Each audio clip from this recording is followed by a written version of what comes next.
Hello, everyone. I am the sleep storyteller, and I am here to help you today. I know you use this video to fall asleep, so before we begin, make sure to like the video and subscribe to the channel. It really helps out a lot. Also, let me know in the comments, where are you from and what time are you listening? Now get comfortable and relax. The night was calm, a gentle hush settling over the world as stars shimmered in the endless expanse above. The air carried a soft warmth, a lingering ember of the day's sun, as if the sky itself had yet to relinquish its golden touch. In this stillness, where time seemed to slow, a presence stirred, a creature of legend, ancient and untamed, bound not by the laws of nature, but by something far older, far greater: the phoenix. For centuries, whispers of this enigmatic being had echoed through the halls of magical history, a symbol of resilience, of rebirth, of undying fire.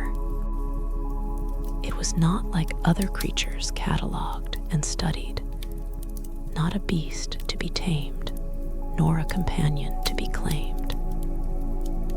It chose where to go, whom to appear to, and when to vanish, like a flame flickering in the wind, yet never extinguished. Those fortunate enough to witness its brilliance knew they were in the presence of something beyond mortal comprehension, a creature that existed at the crossroads of magic and eternity. Legends told of its fiery resurrection, of its tears that healed even the most grievous wounds, of its song that could inspire courage in the hearts of the just and strike fear into those of darkness. Some believed that a phoenix was never truly born in the way other creatures were.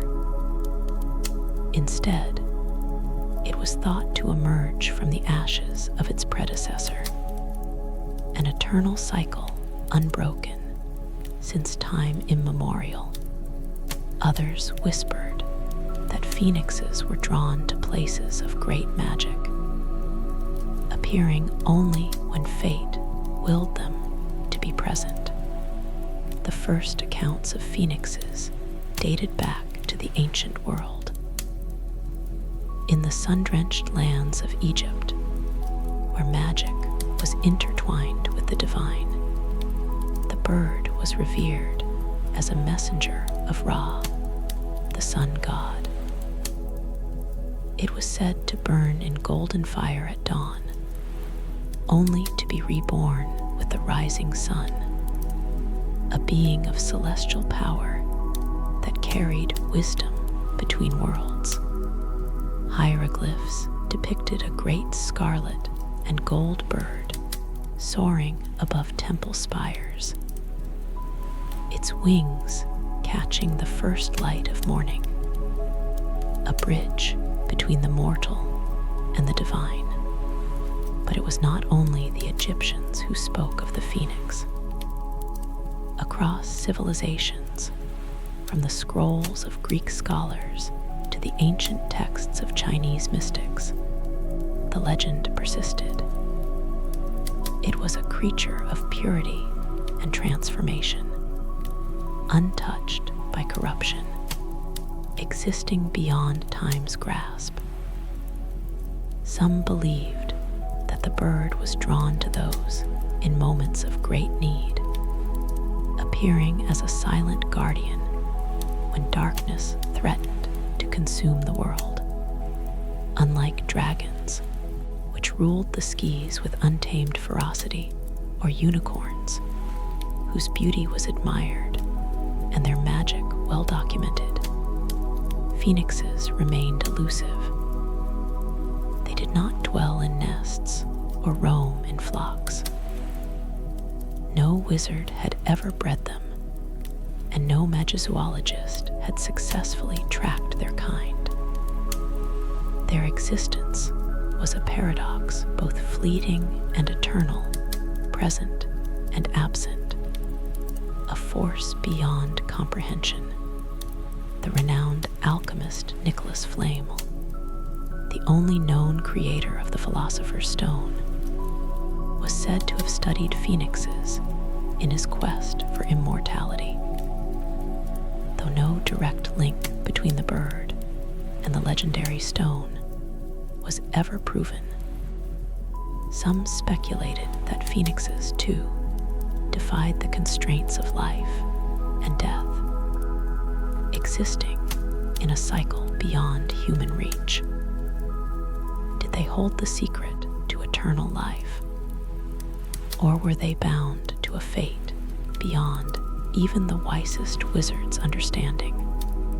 Despite their rarity, phoenixes had played pivotal roles in magical history. Their presence was never incidental. It was always a sign, a moment of destiny unfolding. They did not appear to just anyone. Only those deemed worthy, those whose hearts burned with purpose, would ever witness the descent of a phoenix from the heavens. To be chosen by a phoenix was to be marked by something profound, something unspoken, and yet they remained creatures of mystery. How did they choose their companions? Why did they come when they did? These were questions without answers, lost to time, whispered in the halls of magical academies, pondered in candlelit studies by scholars who sought to unravel their secrets. But the truth was simple. Phoenixes were not meant to be understood. They were magic in its purest form, untamed, eternal, and unbound. The greatest of wizards had been touched by their presence. Albus Dumbledore, the most revered headmaster of Hogwarts, shared an unbreakable bond with one such being, Fawkes, the phoenix whose feathers had been woven into the very heart of history. Fawkes, who had saved lives, who had sung songs of power, who had defied even the killing curse itself. What was it that made Dumbledore worthy? Was it his wisdom, his kindness, his pursuit of knowledge? Or was it something deeper, something that called to the phoenix's ancient will? Phoenixes were creatures of fire, but their flames were never meant to destroy. They burned not to consume, but to renew, to purify, to give life where death sought to take its claim. Their song was not just music, it was magic woven into sound, a melody that resonated with the very core of the soul. To hear, it was to feel the weight of destiny, the whisper of something greater than oneself. And so, the legend of the phoenix endured. Across centuries, through war and peace, in times of darkness and light, it remained a symbol of hope. Those who glimpsed its fiery ascent knew they had witnessed something rare, something beyond mortal reach.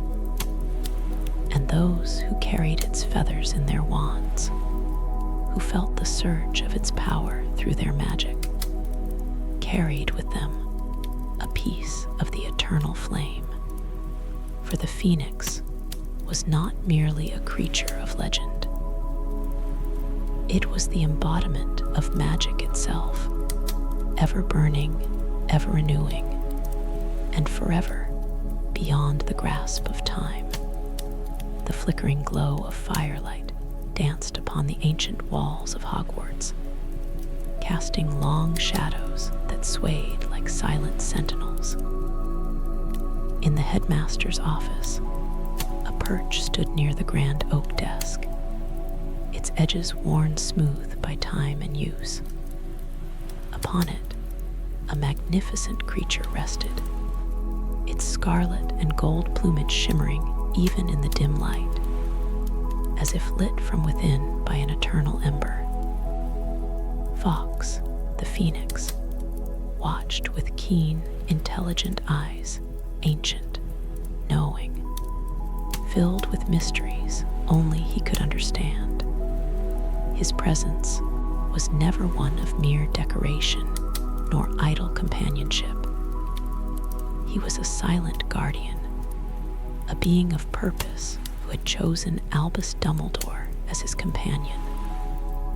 Or had it been the other way around? That was the great question, the enigma of phoenixes. They did not serve, they did not obey. They arrived when they willed and departed when their purpose was fulfilled. Theirs was a bond beyond words, beyond magic itself. The first time Fawkes had come to Dumbledore, there had been no summoning, no incantation. He had arrived as phoenixes always did, unbidden, unexpected, and undeniably significant. No one knew exactly when or how it had happened. The headmaster himself never spoke of the moment, as if it were something too sacred to share. But those who had been in his presence knew that the bird had been there for decades, a quiet witness to the turning of history's pages. Unlike familiars, which were bonded through magical contracts or mutual need, Fawkes had chosen Dumbledore. That alone made their connection profound. Phoenixes did not linger where they were not wanted, nor did they remain where they were unneeded. His presence was a mark of something rare, something beyond ordinary companionship. And in times of darkness, he had proven his worth. It was said that a phoenix's song could instill courage in the hearts of the pure and strike dread into those who harbored darkness. A melody woven with magic itself, not cast by wand or word, but by the very essence of the bird's being. Fawkes had demonstrated this power within the cavernous depths of the Chamber of Secrets, where his song had filled the air as Harry Potter stood face to face with a basilisk, its venomous fangs poised to strike. The sound had wrapped around the boy like a shield, a whisper of hope, an unshakable resolve that had surged through him like a tide. To the innocent, it was a hymn of strength. To the wicked, it was a song of reckoning. But the phoenix's gifts did not end with its voice.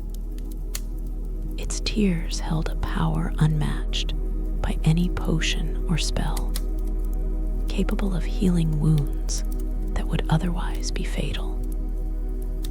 When Harry had been struck by the basilisk's fang, its venom seeping through his veins with the promise of death, Fawkes had come to his side. No hesitation, no deliberation, just the quiet decision of a creature bound by magic older than time itself. A single tear had fallen upon the wound, and in moments, the poison was gone. The flesh mended as if it had never been touched. This ability was more than just a means of healing. It was a defiance of death itself. And yet, for all the power phoenixes possessed, they did not use it freely. They were not tools to be wielded, nor weapons to be summoned in battle. They came when they deemed it necessary, when fate called them forth. It was this very nature that made them impossible to contain. No wizard, no matter how skilled, had ever succeeded in capturing or controlling a phoenix. There were no known spells to summon one, no means of tracking them. They left no footprints, no nests, no hatchlings. They existed beyond the reach of even the most dedicated magizoologists. Some believed that they were beings of pure magical energy, unbound by the physical world. Others thought they followed patterns unseen by mortal eyes, drawn to moments of great significance, as if they could sense the turning of fate's wheel. Their ability to vanish and reappear at will was unlike any known form of magical travel.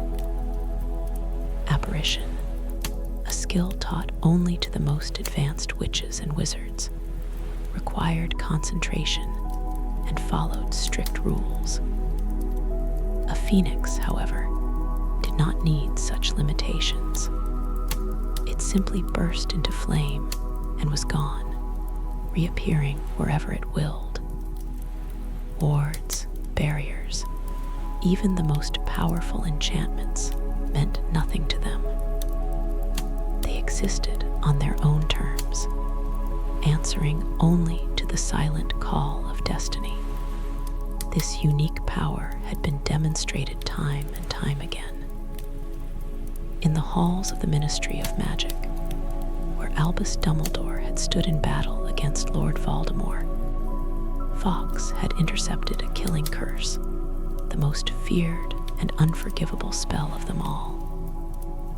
The green light of Avada Kedavra had struck the phoenix, and in an instant he had been consumed by flame. To any other being, this would have been the end. But from the ashes, he had risen again, whole, renewed, untouched by death's grasp. No creature, no magic, no force in the wizarding world had ever defied that spell, except the phoenix. For all their power, though, phoenixes were not creatures of destruction. They did not wage war, nor did they seek vengeance. Their fire was not meant to burn, but to cleanse, to renew. They existed not to dominate, but to guide. Those who sought to control them, to claim their magic for their own, would find only frustration, for the phoenix was beholden to none. Yet, when they chose to act, the course of history was forever changed. Even their feathers carried an unbreakable magic. Long before Fawkes had entered Dumbledore's life, he had gifted 2 of his tail feathers to Garrick Ollivander, the greatest wand maker of the age. With them, 2 wands had been forged, one of holly, one of yew. 2 wands that would one day shape the fate of the wizarding world. For these feathers bound them together, making them brothers, making them inseparable in a way that even their wielders did not understand. Harry Potter and Lord Voldemort, 2 wizards whose destinies were intertwined from the moment those wands had chosen them. And though their paths had diverged, though one had chosen the path of light and the other the path of darkness, the magic of the phoenix linked them forever. Phoenixes did not remain where they were not needed. They did not linger in places that had served their purpose. And so, when Dumbledore fell, Fawkes mourned not in words, nor in action, but in song. A lament so sorrowful it seemed to shake the very walls of Hogwarts, filling every corridor, every tower, every shadowed alcove. Then he was gone. He did not wait for another master. He did not seek a new home. He simply disappeared, vanishing into the unknown, leaving behind only echoes of his fire, his magic, his song. Some believed he had returned to the hidden places of the world, where phoenixes resided beyond the reach of wizardkind. Others whispered that he would return when the world needed him most, when the flames of destiny once again called him forth. But none could say for certain, for phoenixes did not belong to the past. They did not linger in the present. They were creatures of eternity, of cycles unbroken, of fire that never truly died. And somewhere, in the quiet corners of the world, the embers of their presence still glowed, waiting for the moment when they would rise once more. The air in Hogwarts had never felt heavier than in the days following Albus Dumbledore's passing. The castle itself, a place of ancient magic and memory, seemed to hold its breath, mourning the loss of the man who had watched over it for so many years.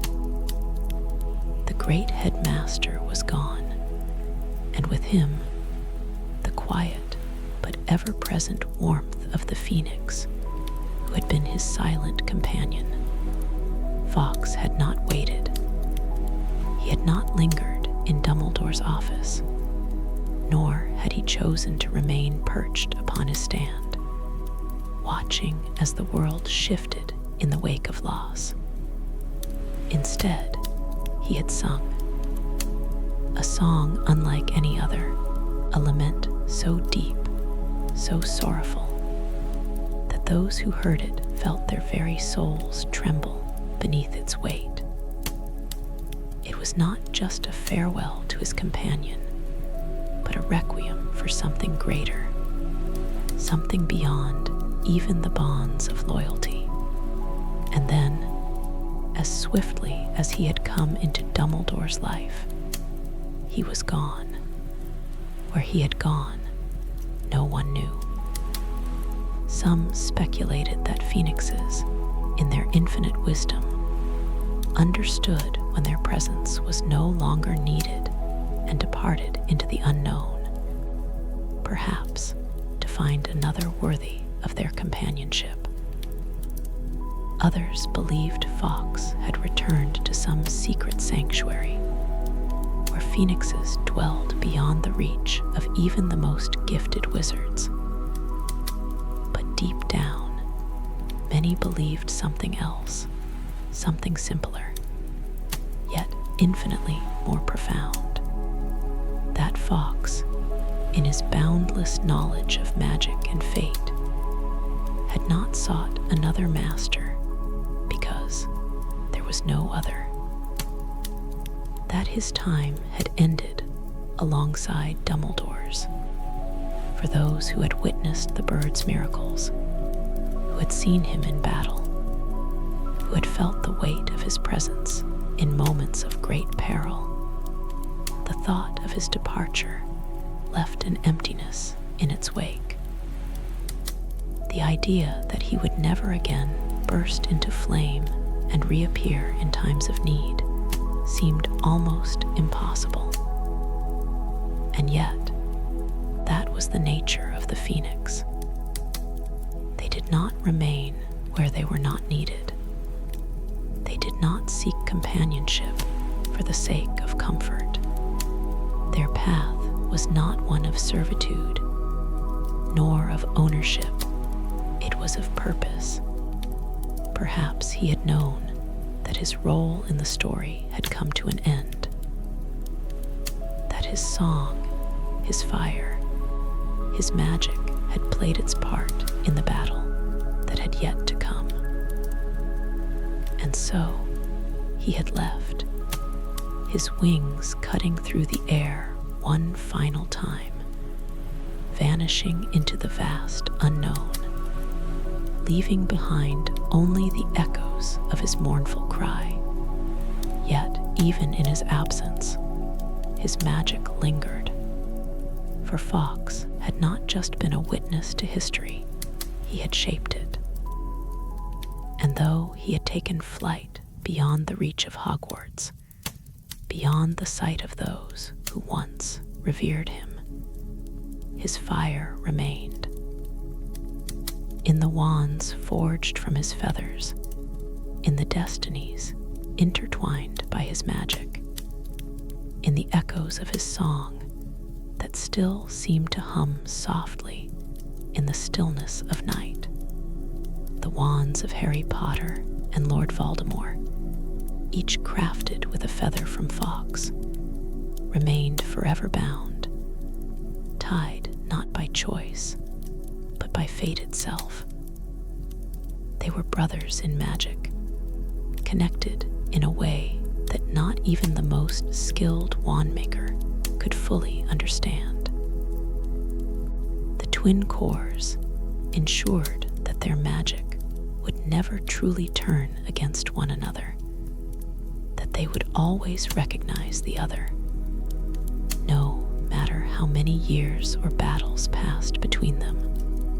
This connection, born from a single phoenix, had changed the course of the wizarding world, for it was this bond that had saved Harry Potter's life in the graveyard of Little Hangleton, when Voldemort's wand had met its twin in battle, creating a golden web of magic that forced the Dark Lord to relive the shadows of his past deeds.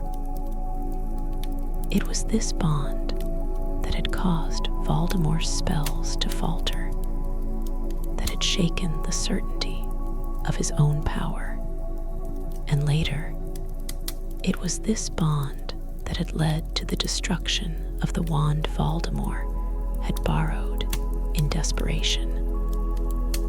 When Harry's wand had acted of its own will, striking back with a force that no wizard had ever witnessed before, Wandlord dictated that no wand would ever act without the will of its master. And yet, Harry's had, not because of any spell he had cast, nor any conscious decision he had made, but because of something deeper, something tied to the phoenix at its core. The lingering magic of Fawkes had burned bright in that moment, defying the very nature of magic itself. Even in absence, he remained. And so, though Fawkes was gone, his story was not yet finished. His fire still lived in the wands, in the battles yet to be fought, in the destinies yet to be fulfilled. It was a testament to the nature of the phoenix, that even when the flames seemed to fade, even when the embers cooled to ash, the fire was never truly gone. Somewhere, perhaps in a place untouched by time, Fawkes still existed. Not in the way mortals would have expected, not in the halls of Hogwarts, nor perched upon the shoulder of another great wizard, but in the way phoenixes always did waiting, For phoenixes did not disappear. They returned when they were needed most. And somewhere beyond the reach of wizards, beyond the echoes of history, Fox still watched, still listened, still waited for the moment when once more the fire would rise. The whispers of Fox's departure faded over time, but the legend of the phoenix never truly dimmed. Though no one had seen the great bird since the night Dumbledore fell, the echoes of his presence remained, woven into the very fabric of the wizarding world. Some believed he had vanished forever, his purpose fulfilled. Others, however, held onto the belief that phoenixes did not leave without reason. They returned when they were needed most, when the world once again stood on the edge of darkness and light. Phoenixes had always been creatures of mystery. They did not obey the laws of nature, nor did they follow the expectations of wizardkind. They appeared at moments of great significance, their presence never accidental. It was said that their fire did not burn to destroy, but to cleanse, to renew, to bring forth something greater from the ashes of what once was. It was why they could never be contained, why they were never found nesting in the wild or raised from eggs. They existed beyond such things, appearing only when fate willed it. But what if Fox had left, not just because his master had passed, but because his presence was meant elsewhere? Wizards had long debated the nature of phoenixes, but one truth remained undeniable. They never truly disappeared. Whether in their tears, their feathers, their song, or their flames, the essence of the phoenix lingered. And so, it was not surprising that Fox's influence endured long after he had taken flight. The wands forged from his tail feathers had already shaped the course of history. Harry Potter's Holly Wand and Lord Voldemort's Yew Wand had been brothers in magic, bound by the same living fire at their core. That bond had saved Harry's life more than once, allowing him to survive encounters that should have spelled his end. When the two wands had met in battle, they had reacted not as weapons, but as extensions of the same force, one that refused to destroy itself. But what was it about phoenix feather wands that made them so unique? Ollivander, the greatest wand maker of the age, had long studied the rare cores he worked with. Yet even he had admitted that phoenix feathers were unlike any other. Dragon heartstring wands carried immense power, capable of great destruction in the hands of those who sought it. Unicorn hair wands were loyal and steady, predictable in their magic. But phoenix feather wands, they were independent. They chose their owners with more care than any other wand core. They were known to act on their own, resisting those they deemed unworthy, refusing magic that went against their nature. Unlike dragon heartstring, which could be bent toward dark magic if wielded by the wrong hands, phoenix feather wands held a quiet will of their own. They did not simply serve their masters, they worked with them. And more than anything, they were known for their ability to adapt. Perhaps that was why Fawkes's magic had lingered even after his departure. It was in the wand that had saved Harry time and time again, in the song that had strengthened him when he had stood against the basilisk, in the flames that had carried Dumbledore away from danger when battle raged in the Ministry of Magic. But if Fawkes had left, did that mean his fire had gone out forever? Some believed so. They thought that when a phoenix departed, it was final, that they vanished into legend, never to be seen again. But those who had studied them, those who had felt the weight of their magic firsthand, knew better. A phoenix did not abandon the world. It only waited. And so, somewhere beyond the reach of wizardkind, in a place unseen and untouched by history, Fawkes remained. Perhaps his flame burned in the quiet corners of the world, watching, listening, waiting for the moment when he would once again be called forth. For the phoenix was not bound by time, nor by fate. It was eternal, a force of magic that had existed before wizards walked the earth, and would remain long after their stories had been told, and in the silence of the unknown, where embers still smoldered beneath the ashes, the fire of the phoenix waited to rise again, beyond the halls of Hogwarts, beyond the reach of human sight, where the sky stretched vast and unbroken. The embers of something ancient still smoldered. It was said that phoenixes did not die, that they were never truly lost, only waiting. Waiting for the world to turn, for fate to whisper their name once more. Fawkes had vanished, his song fading into the quiet of the night. But his absence was not the end of his story. He had left no trace, no feather, no sign of his path, and yet those who had known him still felt his presence in ways beyond understanding.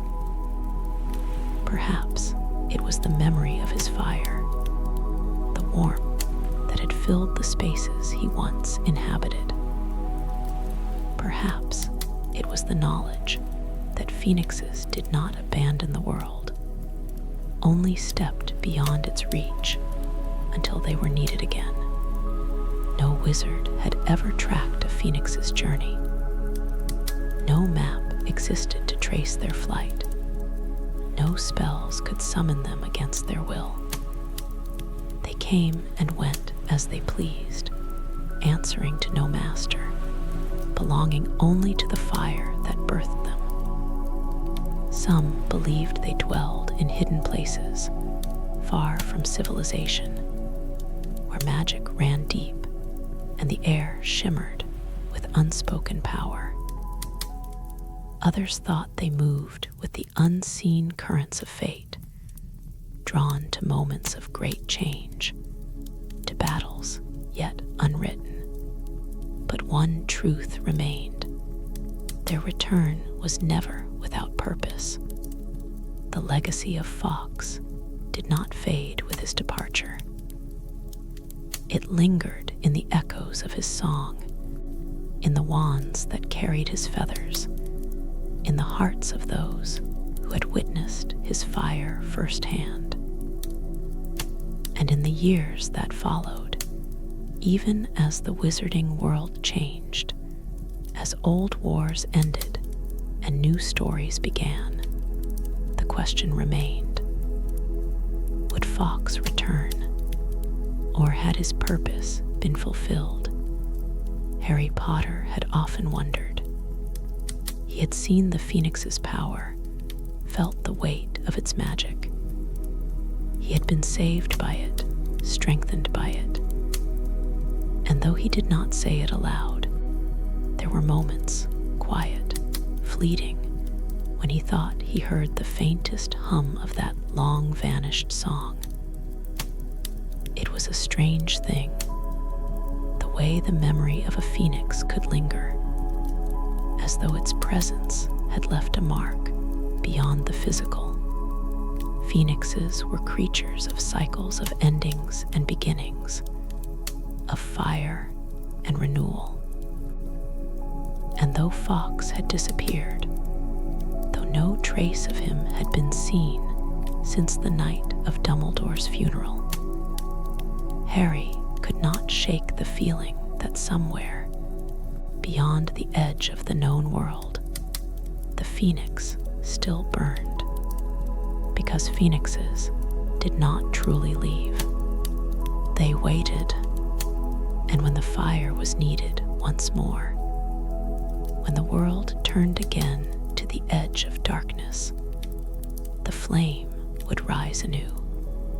The stars stretched endlessly over the world, cold and distant, as if watching from a place beyond time.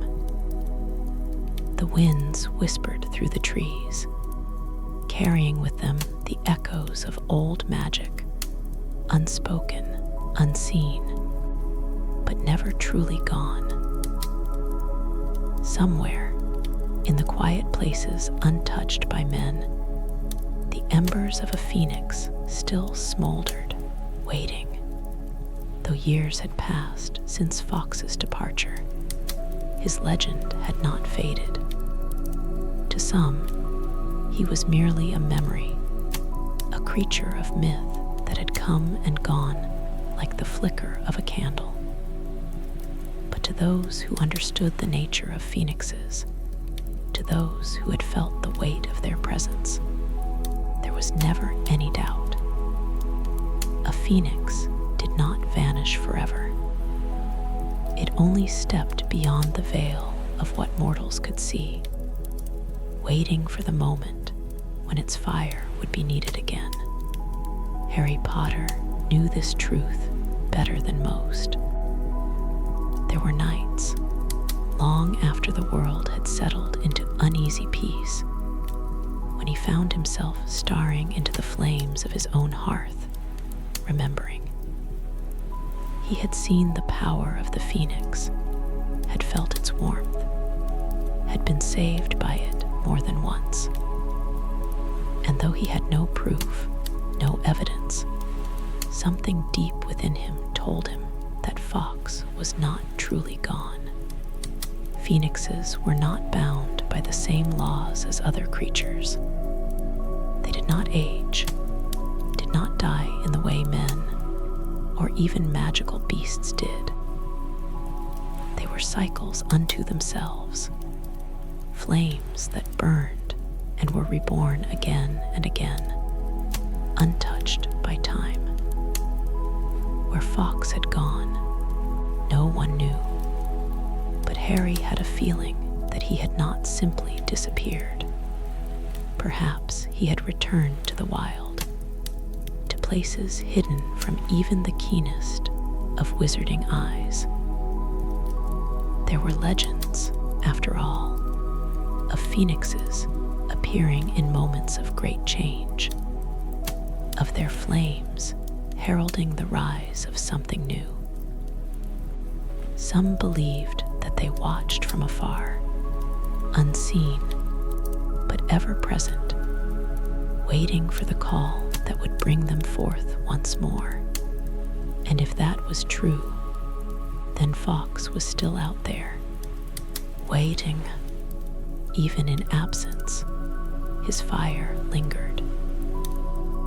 It burned in the wands that had been crafted from his feathers, in the magic that had shaped the fate of the wizarding world.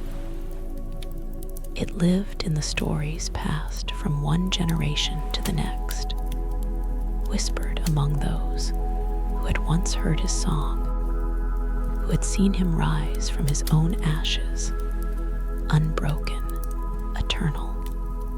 Phoenixes did not serve. They did not follow orders, nor did they bind themselves to the will of others. They chose their own path, their own moment to return. And though the world had changed, though the battles had ended, the magic of the phoenix had not faded. Harry did not know if he would ever see Fawkes again. But he knew one thing with certainty. The fire was never truly gone.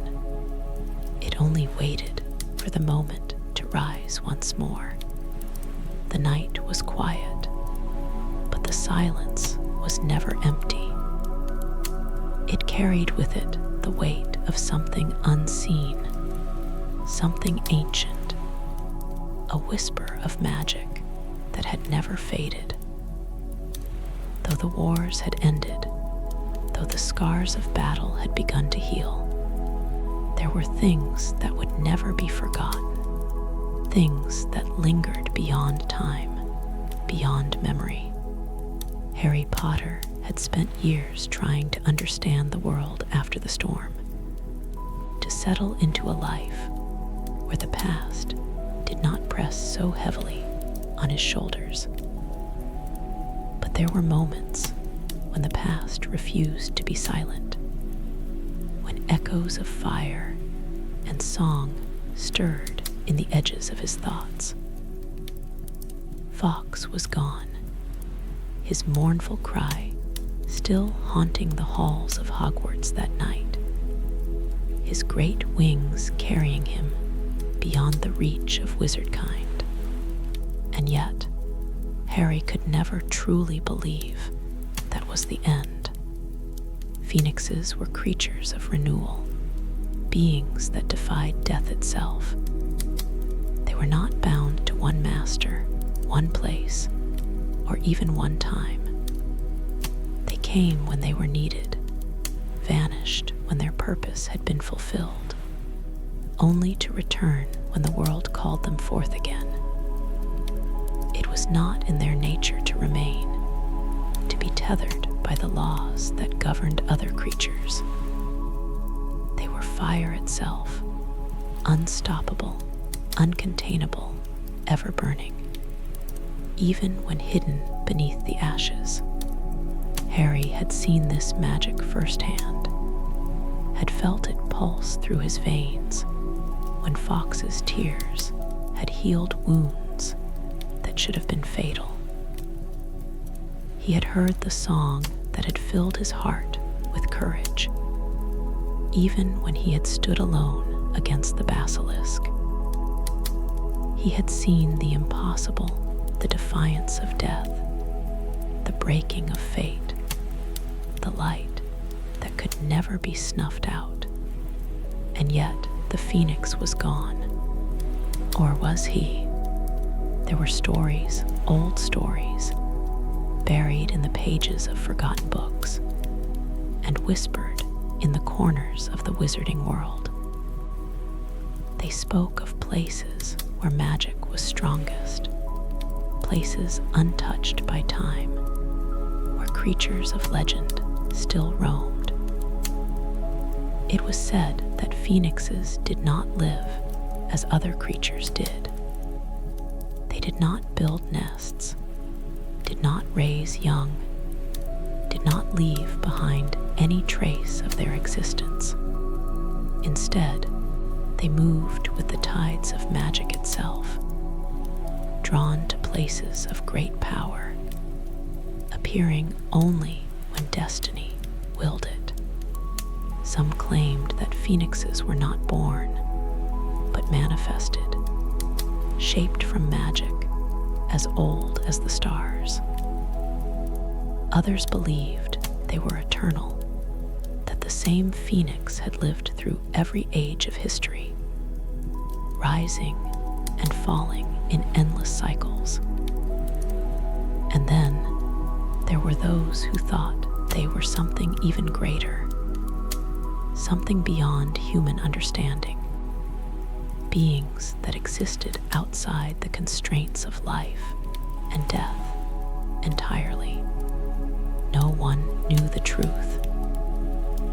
No one had ever tracked a phoenix's path, had ever seen where they went when they disappeared.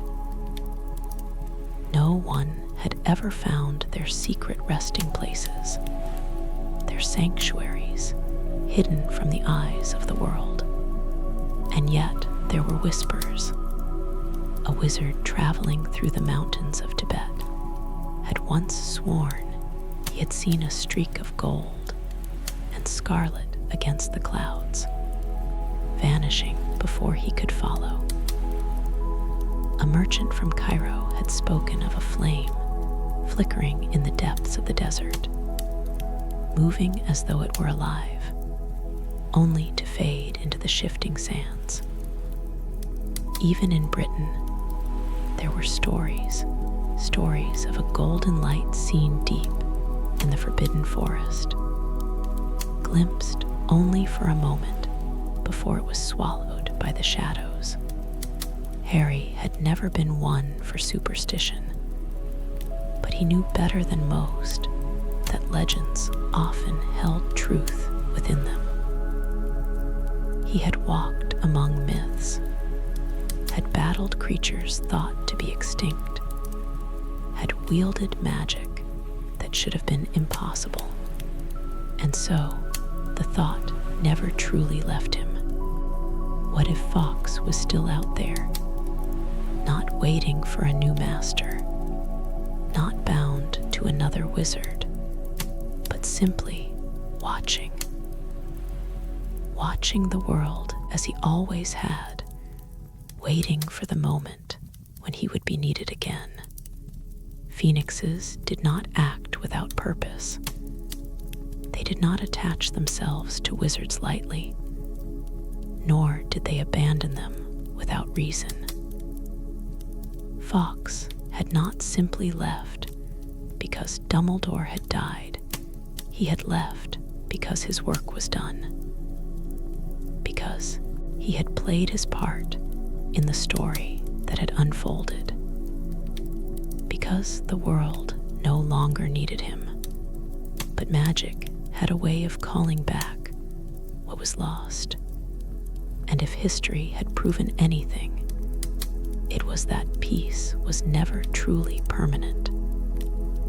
Darkness had been defeated, but it had not been erased. There would always be shadows, always be those who sought to wield magic for their own ends. And when that time came, when the fire was needed once more, would Fawkes return? Harry did not know, but he believed, not because he had seen the phoenix return, not because he had any proof, but because he knew that phoenixes were not creatures of endings. They were creatures of renewal, of beginnings. They were never truly gone, and somewhere, out beyond the reach of the known world, beyond the places mapped by wizarding hands, the embers of a phoenix still smoldered, waiting. The quiet hum of the world never truly faded, only shifted, like the embers of a fire waiting to catch the wind once more. Though years had passed since Fawkes had vanished into the unknown, the thought of him lingered in the minds of those who had witnessed his magic. The wizarding world had changed, darkness had been driven back, and peace had settled like the still surface of a vast ocean. But beneath that calm, something restless stirred. Harry Potter knew better than anyone that peace was never absolute. Even in times of quiet, the echoes of past battles lingered, and shadows stretched long beneath the light. He had never spoken much of Fawkes after Dumbledore's death, never admitted to the nights when he had found himself staring into the flames, half expecting to hear the distant cry of the phoenix once more. He had read every account he could find, scouring old texts and forgotten manuscripts, searching for any clue as to where a phoenix might go once it had left the world of men. But the answers were always the same. They left when their purpose was fulfilled. They did not return unless they chose to. And no wizard, no matter how powerful, could summon them back against their will. Phoenixes followed a path beyond human understanding, bound to the rhythms of fate itself. They had no flocks, no territories, no visible cycle of life that could be studied or measured. No one had ever seen a phoenix hatch from an egg, nor had they found the remnants of one that had died of old age. Some believed they did not truly die at all, only transformed, only shed their old selves in a way that was beyond mortal comprehension. So where had Fawkes gone? There were rumors, of course. There were always rumors.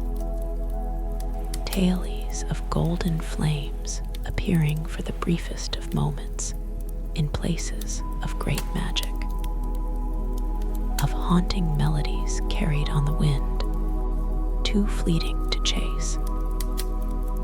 A traveler from Greece once claimed to have seen a brilliant crimson bird soar across the horizon, vanishing before his eyes in a burst of light. A scholar from India had written of a vision in the flames of an ancient temple, where he swore he had seen the shape of a phoenix rise before fatting back into the embers. Most dismissed such stories as mere myths, the wishful imaginings of those who longed for a glimpse of something greater. But Harry had lived too much of his life among the impossible to ignore them entirely. Phoenixes returned when they were needed, and though the world seemed at peace, magic had a way of shifting, of calling back the things that had once shaped its course. There were days when he thought he felt it, something stirring in the air, something unseen yet undeniable, a warmth that could not be explained, a presence just at the edge of understanding. But every time he turned to look, it was gone, leaving only the hush of the wind in its wake. Perhaps it was only wishful thinking. Perhaps Fawkes was truly gone, never to return. Or perhaps, like all phoenixes before him, he was simply waiting, because the fire of a phoenix never truly died. It only rested, hidden, quiet, smoldering beneath the ashes, until the world needed it once more. The world had settled into an uneasy peace, but peace had never meant the absence of change. It was a quiet thing, fragile and shifting, like the embers of a fire waiting for the wind to breathe life into its flames once more. Though the war had ended, though the darkness had been driven back, Harry Potter could not shake the feeling that something still lingered, something unseen, waiting just beyond the edges of understanding.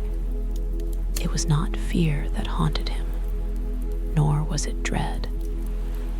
It was something else, something he could not name. It came in fleeting moments, in the hush of a room where the candlelight flickered strangely, in the whisper of wind through the trees when no breeze had stirred. It was the weight of magic unspoken, a presence that pressed against the very fabric of the world, as if something just beyond his reach was watching, waiting, and always, in the depths of his mind, was the thought of Fox.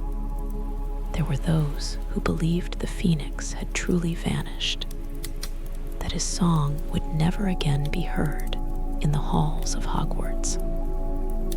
But Harry could not bring himself to accept that. Phoenixes did not abandon the world.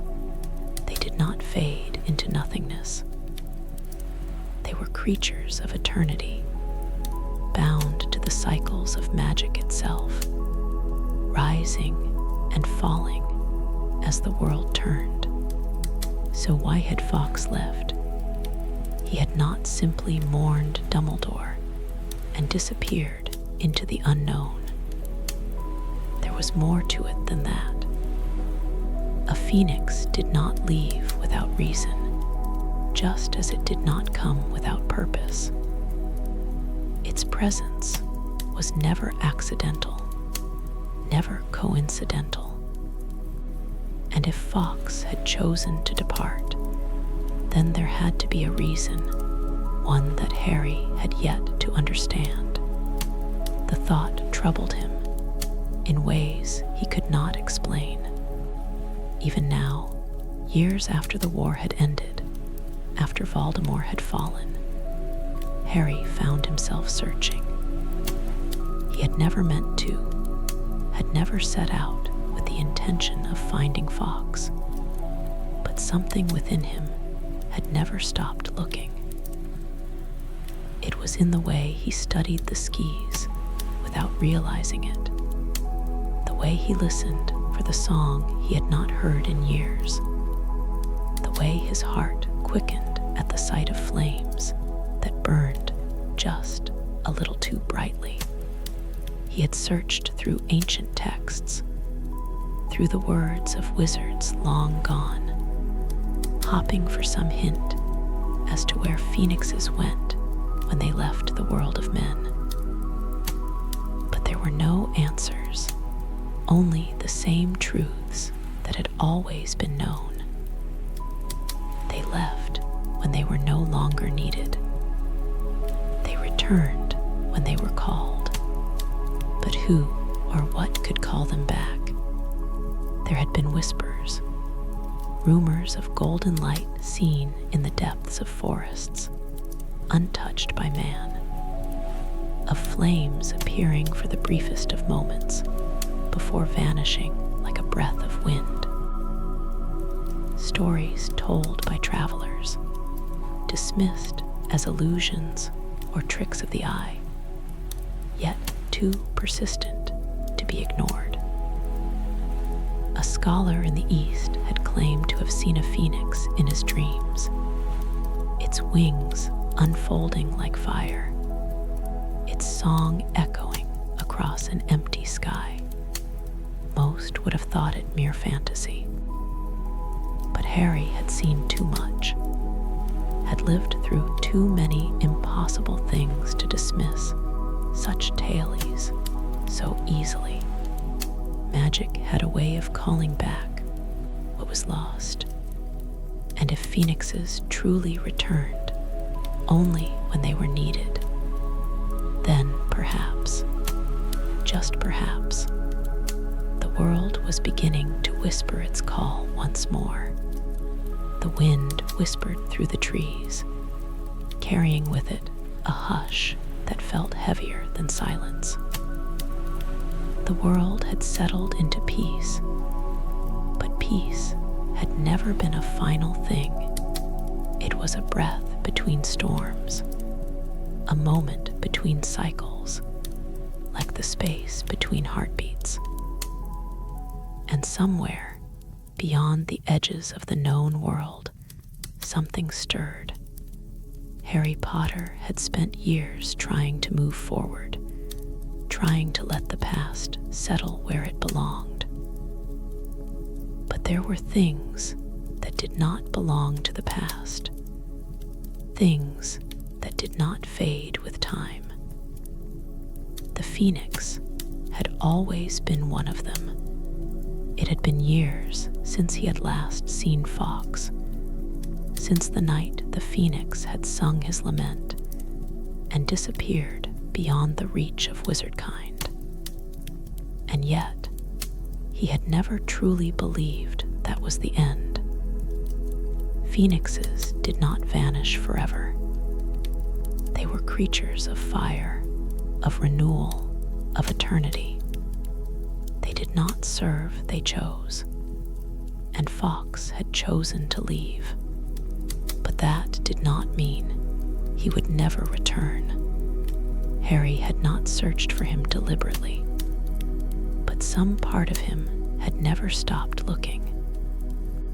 In the shifting glow of flames, in the hush before dawn, in the quiet hum of magic that sometimes pressed against the edges of his awareness, there had been moments, small, fleeting, when he had felt something warm, something familiar, a presence that did not speak, but made itself known in ways beyond words. It had started subtly, a feeling in the air, a whisper of something just beyond reach. Then had come the stories, the rumors passed in quiet corners of the wizarding world. A flicker of gold seen high above the peaks of a distant mountain. A haunting melody carried on the wind through a dense forest. Heard, but never found. A fire that burned too bright in the heart of an ancient temple, vanishing the moment it was approached. Most dismissed such tales. They were illusions, tricks of the eye, stories woven by those who longed for something more. But Harry had never been one to ignore the impossible. He had lived among legends, had seen magic defy every rule and expectation. And deep down, he knew somewhere Fawkes still burned. Phoenixes did not leave without reason. They did not act without purpose. They came when they were needed, and they left when their time was done. But magic had a way of shifting, of calling back what was lost, and Harry could feel it now. It was not a certainty, not something he could explain or prove. It was only a feeling, a quiet certainty that pressed against the edges of his mind. The world was changing again. The cycle was beginning anew.